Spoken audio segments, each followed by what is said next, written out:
बिस्मिल्लाहिर्रहमानिर्रहीम, अस्सलामु अलैकुम। आपको खुशामदीद। मैं हूं सलमान मिर्ज़ा जनाब और आप देख रहे हैं मेरा YouTube channel sum up with Salman Mirza.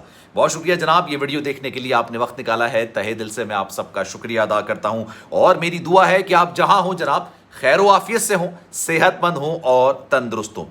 जनाब संजू बाबा, संजय दत्त बॉलीवुड की वो पर्सनैलिटी हैं जिन्होंने अपनी ज़िंदगी में हर तरह के, हर मामले के नशे व फराज देखे हैं। उन्होंने जेल भी देखी है और आसाइशें भी देखी हैं। वो मनशियात में भी पड़े हैं और मनशियात की लत से बाहर भी निकले हैं। वो इंतहाई बीमार भी रहे हैं और उन्होंने बॉलीवुड की फाइनेस्ट बॉडी भी बनाई है। हर तरह की चीज़ें उन्होंने देखी हैं और बॉलीवुड में चंद ही एक्टर्स ऐसे होंगे जिन्होंने उस तरह की, यानी संजू बाबा तरह की ज़िंदगी गुजारी है। लेकिन एक फिल्म भी बनी थी जनाब संजय दत्त के हवाले से, उनकी ज़िंदगी के हवाले से, जिसका नाम संजू रखा गया था और रणबीर कपूर ने उसमें अदाकारी की थी, शानदार अदाकारी की थी। लेकिन लोगों ने एतराज़ उठाया था कि ये वो ज़िंदगी है ही नहीं जो कि संजय दत्त ने जी है और उसको फिल्म में दिखाया है। ऐसा नहीं है। तो अभी संजय दत्त ने एक इंटरव्यू दिया है और अपने इंटरव्यू के दौरान उन्होंने कई ऐसे इंकशाफात किए हैं और इंटरव्यू देते हुए वो कई दफ़ा आपदीदा हो गए। उनके आपदीदा होने से अंदाज़ा हो रहा था कि जनाब जिस कर्ब से, जिस मुसीबत से, जिस मुश्किल मरहले से वो गुजरे हैं, उसका दर्द वो अभी भी महसूस करते हैं। जब उनको कैंसर हुआ तो उनको कैसा फील हुआ, जब अस्पताल ले जाया गया डॉक्टर ने कहा कि आपकी ज़िंदगी ज़्यादा नहीं है, तब उनको कैसा फील हुआ, वो मनशियात के आदी क्यों बने, मनशियात से कैसे बाहर निकले, जेल में, ख़ास तौर पर जेल में उनके साथ किस तरह का सलूक किया जाता रहा। तो जनाब मैंने इंटरव्यू देखा और यकीन जानिए मेरे रोंगटे खड़े हो गए थे जब मैं इंटरव्यू देख रहा था। तमाम चीज़ें आपके सामने रखूंगा, तो वीडियो को आपने आखिर तक ज़रूर देखना है। आगे बढ़ने से पहले आपसे गुजारिश है, अगर आपने मेरा चैनल सब्सक्राइब नहीं किया, सलमान मिर्ज़ा ऑफिशियल, मेरे यूट्यूब चैनल को सब्सक्राइब ज़रूर कीजिए, बेल आइकन ज़रूर दबाइए। अक्सर लोग ये जानना चाहते हैं जनाब संजय दत्त ने मनशियात का इस्तेमाल क्यों शुरू किया। स्टार किड है भाई वो, एक तो सुपरस्टार बजाते खुद भी हैं लेकिन स्टार किड है।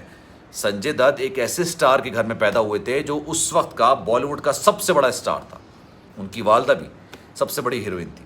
फिर जनाब उन्होंने अपनी ज़िंदगी में हर आसाइश, हर नेमत पूरी होते हुए देखी है, हर तरह के मामलात को फेस करते हुए देखा है। बड़ी ज़बरदस्त बात होती है कि आपने बचपन में इतनी आसाइशें देखी और उसके बाद आपने जेल में ऐसा बैरक देखा है जहाँ पर अपनी कमर या सीधी कर सकते हैं या फिर अपने पैर सीधे कर सकते हैं। सबसे पहले जनाब वो मनशियात के आदी क्यों बने। अपने इंटरव्यू में बताते हैं कि जनाब वो बहुत ज़्यादा शाय थे, बहुत ज़्यादा शाय तबीयत के मालिक थे। उनको लड़कियों से बात करने में मुश्किलात का सामना करना पड़ता था और शुरू से ही वो लड़कियों के चक्कर में पड़ना चाहते थे। वो चाहते थे कि उनकी अच्छी गर्लफ्रेंड्स हों, खूबसूरत गर्लफ्रेंड्स हों। और जब उन्होंने मनशियात इस्तेमाल करना शुरू की तो उनको लगा कि उनके अंदर एक ताकत आ गई, एक कुव्वत आ गई है जिससे वो लड़कियों से बात कर सकते हैं और उसमें कोई झिझक महसूस नहीं करेंगे। फिर लड़कियां, जब ये बात उनको अंदाज़ा हुआ, जब उस टाइम उनकी जो गर्लफ्रेंड्स होंगी कि भाई संजय दत्त मनशियात का इस्तेमाल करते हैं, तो ऐसा संजय दत्त को लगा कि लड़कियों की नज़र में उनकी इज्जत और ज़्यादा बढ़ गई। जैसे होता ना कि आप अगर एक बेल्ट बना रहे हैं तो लड़कियों की नज़र में आपकी इज्जत बढ़ जाती है। इस तरह से मनशियात के वाले से उनका ये परसेप्शन रहा। फिर जनाब जब वो बहाली मरकज़ की तरफ गए, मतलब मनशियात को तर्क करने के मामले के लिए बहाली के मरकज़ गए, जब वो वापस आए तो उन्होंने कहा कि मैंने ऐसे ऐसे ताने सुने, जिस गली से मैं गुजरता था लोग मुझे हीरो नहीं कहते थे, मुझे चरसी कहा करते थे, मुझे हीरोइनची कहा करते थे और ये मेरे लिए एक बहुत मुश्किल मरहला था, मैं इससे बाहर नहीं निकल पा रहा था। जनाब दूसरा इंकशाफ वो करते हैं जेल में सलूक का। वो कहते हैं जेल में मेरे साथ इतना नारवा सलूक किया गया, इतना नारवा सलूक किया गया कि जो बैरक थी मेरी वो इतनी छोटी थी, इतनी तंग थी कि या तो मैं अपनी कमर सीधी कर सकता था या अपने पैर सीधे कर सकता था, मैं सीधा लेट नहीं सकता था। तकरीबन 6'2", 6'3" उनकी हाइट है, तो बैरक इतना बड़ा भी नहीं था कि 6'2", 6'3" हाइट वाला बंदा आराम से लेट सके, पैर फैला सके, कमर सीधी कर सके। उन्होंने कहा कि जिस बैरक में मुझे रखा गया था मैंने कई अरसे तक सूरज निकलते हुए नहीं देखा, सूरज की रोशनी नहीं देखी, सूरज की किरण नहीं देखी। और साथ साथ जिस बैरक में मुझे रखा गया था उसी में बाथरूम भी था, मेरे इस्तेमाल करने के लिए बाथरूम भी था। वो कहते हैं कि बैरक इतना छोटा था कि मैं दीवार पे कमर लगा के पैर सीधे रख के फिर इस तरह से मैं सोया करता था, या मैं कमर सीधी कर लूँ या पैर सीधे कर लूँ, मुझ पर डिपेंड करता था, लेकिन मैं पूरे तरीके से नहीं सो पाता था।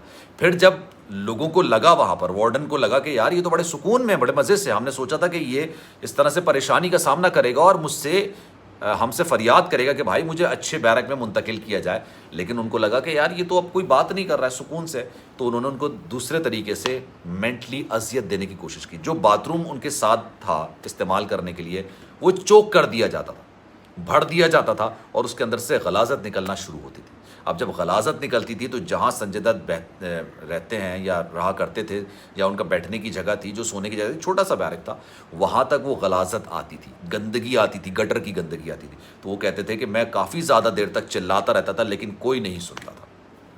फिर मैं अपने पैर दीवार पे लगाता था और अपनी कमर जो है वो भी दीवार पे लगाता था और हवा में सोने की कोशिश किया करता था, और इस तरह कई दिन गुजर जाते थे। फिर जनाब वो आते हैं और कहते हैं कि सबसे ज़्यादा मुश्किल मरहला जब मैंने तीसरी शादी की, उसके बाद उनके बच्चे भी हुए और उनकी ज़िंदगी काफ़ी ज़्यादा सेटल डाउन हो गई थी, बॉलीवुड में उनको दोबारा काम मिलना शुरू हो गया था, तब उनकी ज़िंदगी में एक और मोड़ आया, और ये सबसे ज़्यादा ख़तरनाक मोड़ था।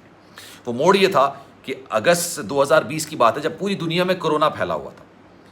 एक दिन ऐसा था कि उनको सांस लेने में मुश्किलात का सामना करना पड़ा। उन्होंने कहा कि हो सकता है शायद मैं नहाया नहीं हूँ, इस वजह से कुछ प्रॉब्लम हो रही है। वो नहाने चले गए, वापस आए, तब भी उनको सांस में मुश्किलात का सामना करना पड़ा। उनको लगा कि शायद उनको कोरोना हो गया। उन्होंने डॉक्टर से रब्ता किया, डॉक्टर ने उनको हॉस्पिटल बुला लिया, कई टेस्ट उनके किए गए तो पता चला उनके फेफड़ों में पानी भर चुका है। शुरू में लगा कि यार ये टीबी है, ये इस तरह का कोई मर्ज हो चुका है, लेकिन ज़्यादा जब मज़ीद टेस्ट किए गए, ज़्यादा तशखीस की गई तो अंदाज़ा हुआ, तब पता चला कि भाई ये तो कैंसर के मर्ज में मुब्तला हो चुके हैं। अब सबसे बड़ा मरहला वो कहते हैं कि डॉक्टर्स को इलाहक था कि मुझे कौन बताएगा ये आगे, क्योंकि संजय दत्त कहते हैं कि अगर मुझे आगे कोई डॉक्टर बताता तो शायद मैं उसका उसी वक्त मुंह तोड़ चुका होता। फिर मेरी बहन को बुलाया गया, मेरी बहन आई और बहन ने आने के बाद मुझे सारी स्टोरी बताई और कहा कि भाई हमें इससे निकलना है, और 4th स्टेज था कैंसर की, वो 4th स्टेज थी। फिर जनाब संजय दत्त ये बात कहते हैं, ये बात बोलते हैं कि मुझे उस वक्त अपनी बेटी, अपने बच्चों, अपनी बीवी का ख्याल आया तो मैं ज़ारो कतार रोने लग गया। तब मेरी बहन ने मुझे समझाया कि आप बहुत ज़्यादा मजबूत आसाब के मालिक हैं, बहुत ज़्यादा मजबूत आसाब रखते हैं आप, तो इतनी जल्दी हार नहीं मानी। फिर मैंने कैंसर जैसे मर्ज को भी शिकस्त दी है, लेकिन मैंने अपनी ज़िंदगी जो गुजारी है वो मुस्तकिल नशीब व फराज में गुजारी, बहुत अय्याशी भी की है और बहुत मुश्किल वक्त भी देखा। तो जनाब इस खबर पर आपकी क्या राय है, कमेंट सेक्शन अपनी राय का इज़हार ज़रूर कीजिएगा। सलमान मिर्ज़ा को दीजिए इजाज़त, लेकिन जाने से पहले हमेशा की तरह आपसे दरख्वास्त है, अगर आपने मेरा चैनल सब्सक्राइब नहीं किया, सलमान मिर्ज़ा ऑफिशियल, मेरे यूट्यूब चैनल को सब्सक्राइब ज़रूर करें, बेल आइकन ज़रूर दबाएं। ख्याल रखिएगा अपना, इंशाअल्लाह अगली वीडियो में आपसे फिर मुलाकात हो। अल्लाह हाफ़िज़।